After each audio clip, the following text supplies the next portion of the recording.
Hi friends, ಎಲ್ರೂ ನಮಸ್ಕಾರ. ಬನ್ನಿ ಇವತ್ತು ರುಚಿಕರವಾದಂಥ ಕಜ್ಜಾಯ ಮಾಡೋದು ಹೇಗೆ ಅಂತ ನೋಡೋಣ. ನಮ್ಮ ಮಂಡ್ಯ ಡಿಸ್ಟಿಕಲ್ಲಿ ಏಕಾದಶಿ ಉಪವಾಸ ಹಬ್ಬ ಅಂತ ಮಾಡ್ತಾರೆ. ಹಾಗಾಗಿ ಇದಕ್ಕೆ ಕಜ್ಜಾಯನೇ ಮೇಯ್ನ್ ತಿಂಡಿ. ನಾವು 4-5 ಥರ ತಿಂಡಿಗಳು ಮಾಡ್ತೀವಿ. ಈಗ ನೋಡಿ, ನಾನಿಲ್ಲಿ 1.5 ಗ್ಲಾಸಷ್ಟು ಅಕ್ಕಿನ ಒಂದು ದಿನ ನೆನೆಸಿದ್ದೀನಿ. ನೆನೆಸಿ ಅದನ್ನು ಚೆನ್ನಾಗಿ ತೊಳೆದು ಈ ಒಂದು ಕಾಟನ್ ಬಟ್ಟೆ ಮೇಲೆ ಹಾಕ್ಕೊಂಡು ಅದನ್ನು ನೀರಿನ ಅಂಶ ಎಲ್ಲ ಹೋಗೋವರೆಗೂ ನಾವು ಆ ಬಟ್ಟೆಯಲ್ಲಿ ಕ್ಲೀನಾಗಿ ಹಿಂಡ್ಕೊಂಡ್ಬಿಡ್ಬೇಕು. ಈ ಥರ ಒಂದು 2 ನಿಮಿಷ 5 ನಿಮಿಷ ಈ ಥರ ಬಟ್ಟೆ ಮೇಲೆ ಹಾಕ್ಬಿಟ್ರೆ ನೀರೆಲ್ಲ ಡ್ರೈ ಆಗುತ್ತೆ. ನೋಡಿ, ನಾನು 1.5 ಗ್ಲಾಸ್ ಅಕ್ಕಿಗೆ ಸಣ್ಣ ಅಚ್ಚು 4 ಅಚ್ಚು ತೊಗೊಂಡಿದ್ದೀನಿ. ನಾನು ಅದರಲ್ಲಿ 3.5 ಅಚ್ಚಷ್ಟು ನಾನು ಬೆಲ್ಲನ ಹಾಕ್ಕೊತೀನಿ. ಇನ್ನು ಅರ್ಧ ಅಚ್ಚು ಹಾಕೋದಿಲ್ಲ, ಸಾಕು 1.5 ಗ್ಲಾಸ್ಗಷ್ಟು. ಎಳ್ಳು, ಸ್ವಲ್ಪ ಗಸಗಸೆ, ಏಲಕ್ಕಿ ಕಾಯಿ, ಕೊಬ್ಬರಿ ತುರಿ, ನಾನು ಇಷ್ಟನ್ನು ತೊಗೊಂಡಿದ್ದೀನಿ.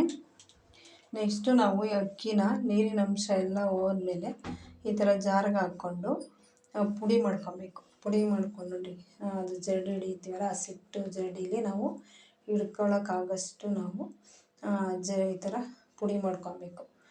3-4 ಸಲ ನಾವು ಈ ಥರ ಜರಡಿ ಹಿಡಿದು ಅಕ್ಕಿಯಿಂದ ನಾವು ಈ ಥರ ಹಿಟ್ಟನ್ನು ತಗೊಬೇಕು. ಚೆನ್ನಾಗಿ ಬರುತ್ತೆ. ಮನೇಲಿ ಮಾಡಿ ನಾವು ಈ ಹಬ್ಬಕ್ಕೆ 3-4 kg ಅಷ್ಟು ಅಕ್ಕಿ ನೆನೆಸಿ ಕಜ್ಜಾಯಗಳು ಮಾಡೋದು ಊರ ಕಡೆ. ಈ ವಿಡಿಯೋಗೋಸ್ಕರ 1.5 ಗ್ಲಾಸಷ್ಟು ನಾನು ಅಕ್ಕಿ ಹಾಕಿ ಅದು ಹೇಗೆ ಮಾಡೋದು ಅಂತ ತೋರಿಸ್ತಾಯಿದ್ದೀನಿ ಫ್ರೆಂಡ್ಸ್. ಇಷ್ಟೇ ನಾವು ಬಳಸೋದು ಕಜ್ಜಾಯಕ್ಕೆ, ಅದು ಒರಿಜಿನಲ್ ಟೇಸ್ಟ್ ಇದು. ಇಷ್ಟು ಐಟಮ್ ಹಾಕಿ ಕಜ್ಜಾಯ ಮಾಡೋದು ತುಂಬ ಹಳೆ ಕಾಲದಿಂದ ಮಾಡೋ ಅಂಥ ಕಜ್ಜಾಯದ ರೆಸಿಪಿ ಇದು. ನಾವು ಮನೆಯಲ್ಲಿ ವರ್ಷ ಹಬ್ಬಗಳಿಗೆ ಏಕಾದಶಿ ಹಬ್ಬ, ಉಪವಾಸ ಹಬ್ಬ ನಾವು ತಿಂಡಿ ಮಾಡಲೇಬೇಕು ಕಜ್ಜಾಯ ಇದೆಲ್ಲ. ಹಂಗಾಗಿ ನಾವು ಈ ಒರಿಜಿನಲ್ ಟೇಸ್ಟ್ ಇದು. ನೀವು ಗೋಧಿ ಹಿಟ್ಟು ಅದು ಇದು ಯಾವುದೂ ಬಳಸದೆ ನಾವು ಈ ಅಕ್ಕಿ, ಬೆಲ್ಲ, ಎಳ್ಳು, ಗಸಗಸೆ, ಏಲಕ್ಕಿ ಕಾಯಿ ಇಷ್ಟನ್ನು ನಾವು ಹಾಕಿ ಮಾಡೋದು ತುಂಬ ರುಚಿ ಕೊಡುವಂಥ ಕಜ್ಜಾಯ ಇದು. ನೋಡಿ, ಈ ರೀತಿ ನಾವು ಆ ಪುಡಿ ಅಕ್ಕಿ ಹಿಟ್ಟು ಬೇಕಲ್ಲ, ನೀಟಾಗಿ ಅಷ್ಟು ನಾವು ಸ್ಪ್ರೆಡ್ ಮಾಡಿ ಈ ಥರ ಕೈಯಲ್ಲಿ ಈ ಥರ ಕೈ ಆಡಿ ನಾವು ತೊಗೊಬೇಕು. ಆ ಹಸಿಟ್ಟು ನಾವು ಕ್ಲೀನಾಗಿ ಜರಡಿ ಆದಮೇಲೆ ನೋಡಿ ಎಷ್ಟು ಚೆನ್ನಾಗಿ ವೈಟಿಗೆ ಸಕ್ಕತ್ತಾಗಿ ಬಂದಿರುತ್ತೆ. ನೋಡಿ, ಈ ಥರ ಕೈ ಆಡಿಸಿ ನಾನು ಹಿಟ್ಟನ್ನು ತೊಗೊತಾ ಇದ್ದೀನಿ. ಈ ಥರ ಸಣ್ಣ ಜರಡಿ ತೊಗೊಳ್ಳಿ, ತುಂಬ ನೈಸಾಗಿ ಮೀಡಿಯಮಾಗಿ. ನೋಡಿ, ಇಷ್ಟು ಚೆನ್ನಾಗಿ ಬಂದಿದೆ ಹಿಟ್ಟು. ನೋಡಿ, ಈ ಥರ ತೊಗೊಬೇಕು ನಾವು ಅಕ್ಕಿ ಹಿಟ್ಟನ್ನು. ನೋಡಿ, ಈಗ ನಾನು 3.5 ಅಚ್ಚು ತೊಗೊಂಡಿದ್ದೀನಿ ಬೆಲ್ಲ. ಸಣ್ಣ ಅಚ್ಚಾಗಿದ್ದರಿಂದ ನಾನು ಅಷ್ಟು ತೊಗೊಂಡಿದ್ದೀನಿ. ಈ ರೀತಿ ಬಾಣಲಿಗೆ ಬೆಲ್ಲ ಹಾಕ್ಬಿಟ್ಟು ಇದಕ್ಕೆ ನೀವು ಸ್ವಲ್ಪ ನೀರು ಹಾಕಬೇಕು. ಸ್ವಲ್ಪ ನೀರು, ಒಂದು ಸ್ವಲ್ಪ ನೀರು ನೋಡಿ ಹಾಕ್ಕೊಳ್ಳಿ. ತೀರ ಮಟ್ಟ ಕಮ್ಮಿ ನೀರು ಹಾಕ್ಬಿಟ್ರೆ ಕಜ್ಜಾಯ ಫುಲ್ಲು ಗಟ್ಟಿ ಬಂದ್ಬಿಡುತ್ತೆ.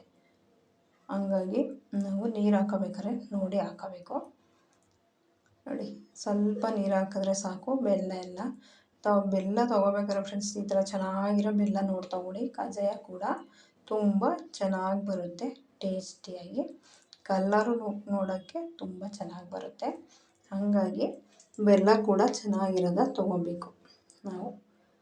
ಫ್ರೆಂಡ್ಸ್, ಎಲ್ಲರೂ ಉಪವಾಸ ಹಬ್ಬಕ್ಕೆ ಬನ್ನಿ. ಏಕಾದಶಿ ಹಬ್ಬ, ಉಪವಾಸ ಹಬ್ಬ ಅಂದರೆ ಫೇಮಸ್ಸು. ಮಕ್ಕಳೆಲ್ಲ ಪಟ ಆಡಿಸ್ತಾ ಇರ್ತಾರೆ. ನಾವು ಹೆಂಗಸರು ಮನೆಯಲ್ಲಿ ತಿಂಡಿ ಬೇಯಿಸೋದೇ ಆಗುತ್ತೆ. ಈ ಕಜ್ಜಾಯ, ವಡೆ, ಕಜ್ಜಿಕಾಯಿ, ನಿಪ್ಪಟ್ಟು, ಈ ಕೋಡುಬಳೆ, ಚಿಕ್ಕಿ ಉಂಡೆ ಅದೆಲ್ಲ 5-6 ತಿಂಡಿಗಳನ್ನ ಈ ಹಬ್ಬಕ್ಕೆ ಮಾಡ್ತೀವಿ. ಹಂಗಾಗಿ ಎಲ್ರಿಗೂ ವೆಲ್ಕಮ್ ಉಪವಾಸ ಹಬ್ಬಕ್ಕೆ. ನೋಡಿ, ಈ ಕಜ್ಜಾಯ ಅಂತೂ ಎಲ್ರಿಗೂ ಅಚ್ಚುಮೆಚ್ಚು. ಕಜ್ಜಾಯ ಅಂದರೆ ಫಸ್ಟ್ ಮಾಡೋದೇ ನಾವು ಕಜ್ಜಾಯ. ಆಮೇಲೆ ಬೇರೆ ತಿಂಡಿಗಳನ್ನೆಲ್ಲ ರೆಡಿ ಮಾಡ್ಕೊತೀವಿ ಹಬ್ಬಕ್ಕೆ. ನೋಡಿ, ಈ ಥರ ಆದಮೇಲೆ ನಾವು ಸೋಸ್ಕೊಂಬಿಡೋಣ. ಇನ್ನೊಂದು ಬಾಣಲೆಗೆ ಹಾಕ್ಕೊಂಡು ಸೋಸ್ಕೊಬೇಕು ಈ ಥರ. ಯಾಕಂದರೆ ಅದರಲ್ಲಿ ಸ್ವಲ್ಪ ಕಲ್ಲು, 1-2 ಏಲಕ್ಕಿ ಕಾಯಿನ ಕುಟ್ಬಿಟ್ಟು ಹಾಕ್ಬಿಡಿ. ಈ ಥರ ಪಾಕ ಮಾಡ್ತೀವಲ್ಲ ಆವಾಗಲೇ 1-2 ಏಲಕ್ಕಿನ ಕುಟ್ಟು ಹಾಕ್ಕೊಂಬಿಟ್ರೆ ಫ್ಲೇವರ್ ಚೆನ್ನಾಗಿರುತ್ತೆ. ನೋಡಿ, ಈ ಥರ ಆದಾಗ ನಾನು ಇನ್ನೊಂದು ಬಾಣಲೆಗೆ ಹಾಕ್ಕೊತಾ ಇದ್ದೀನಿ. ಸೋಸಿಟ್ಕೊಂಡ್ಬಿಡ್ತೀನಿ ಜೊತೆಗೆ.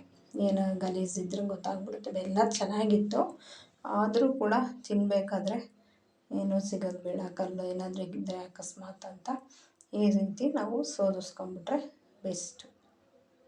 ನೋಡಿ ತುಂಬ ರುಚಿಯಾಗಿ ಬರುತ್ತೆ ಫ್ರೆಂಡ್ಸ್. ತುಂಬ ಅಂದರೆ ತುಂಬ ವರ್ಷಗಳಿಂದ ಇದ್ದೇ ರುಚಿ. ನಾವು ಇಷ್ಟೇ ಐಟಮ್ ಹಾಕಿ ಮಾಡೋವಂಥ ಕಜ್ಜಾಯ ತುಂಬ ರುಚಿ ಇರುತ್ತೆ.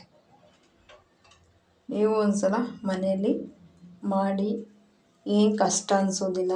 ಜಾಸ್ತಿ ಮಾಡಿದಾಗ ನಮಗೆ ನೋಡಿ ಈ ಥರ ನಾವು ಇನ್ನೊಂದು ಪಾತ್ರೆಗೆ ಪಾಕ ಹಾಕೊಂಡ್ಮೇಲೆ ಹುರಿದಿರೋಂಥ ಎಳ್ಳು, ಗಸಗಸೆ, ಕೊಬ್ಬರಿ ಹಾಕ್ಕೊಂಡು ಇದನ್ನು ಮಿಕ್ಸ್ ಆದಮೇಲೆ ನಾವು ಈ ಅಕ್ಕಿ ಹಿಟ್ಟನ್ನ ಪುಡಿ ಮಾಡಿದ್ವಲ್ಲ ಇದನ್ನು ಹಾಕ್ಕೊಂಡು, ಇಲ್ಲ ನೀವೇ ಹಾಕ್ಕೋಬೋದು, ಇಲ್ಲ ಬೇರೆಯವ್ರ ಕೈಲಿ ಹಾಕಿಸ್ಕೊಂಡು ಈ ಥರ ನೀಟಾಗಿ ಅದು ಗಂಟಾಗಬಾರ್ದು, ತಳ ಸೇಬಾರ್ದು, ಆ ರೀತಿ ನೋಡ್ಕೊಂಡು ಇದನ್ನ ನೀಟಾಗಿ ಸ್ಪ್ರೆಡ್ ಮಾಡಿಕೊಂಡು ನೋಡಿ ಈ ಥರ ಕಲಿಸ್ಕೋಬೇಕು ನೀಟಾಗಿ.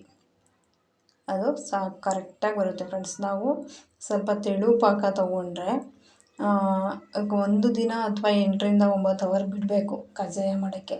ಇಲ್ಲ ನಾವು ಸ್ವಲ್ಪ ಗಟ್ಟಿ ಪಾಕ ತೊಗೊತೀವಿ ಅಂದರೆ 2ರಿಂದ 3 ಅವರ್ ಸಾಕು, ನಾವು ಹಾಕೊಬೋದು.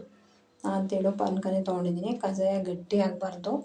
ಹಂಗಾಗಿ ಈ ಥರ ಮೀಡಿಯಮಾಗಿ ತೊಗೊಂಡ್ರೆ ನಾವು ಇನ್ನು ಬೇರೆ ಕೆಲಸ ಎಲ್ಲ ಮಾಡ್ಕೊಳಕ್ಕೆ ಸರಿಯಾಗಿಬಿಡುತ್ತೆ. ನಾವು ಈ ಥರ ತೆಗ್ದಿಕ್ಕೊಂಬಿಟ್ಟು, ಹಾಗಾಗಿ ನಾವು ಈ ಥರನೇ ತೆಗಿಯೋದು.